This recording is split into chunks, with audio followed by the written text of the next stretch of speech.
Пристигнаа и првите пораки од соседството по инаугурацијата на петиот поред претседател во земјава Стево Пендаровски. Од кабинетот на српскиот претседател Александар Вучик соопштуваат дека Вучик изразил надеж за добра соработка, особено со цел поттикнување на соработката во областа на економијата. Оваа година Вучик ќе го покани Пендаровски во официјална посета на Белград со цел да ги отстранат шумовите кои постојат во односите на двете земји.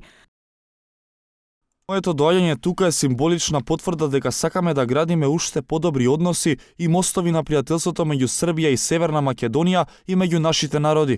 Ке се обидеме и тие шумови да ги отстраниме. Верувам дека имаме доволно капацитет за тоа. Верувам дека таквата желба постои во Скопје. Пендаровски, како што се наведува во соопштението од кабинетот на српскиот претседател, му се заблагодарил на Вучик за присуството, изразувајќи дека му е мило што има пријатели од регионот.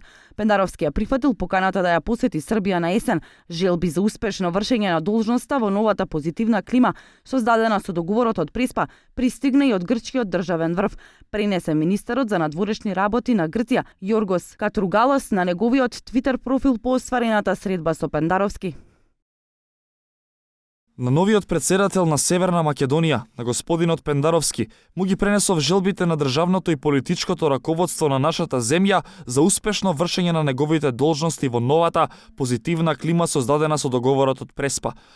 На инаугурацијата на петиот поред претседател на земјава Стево Пендаровски присуствува и претседателот на Република Бугарија Румен Радев, претседателот на Република Албанија Илир Мета и претседателот на Република Косово Хашим Тачи. На свеченоста пристигна и други бројни високи гости од регионот и од земјава, како и представници од дипломатскиот кор.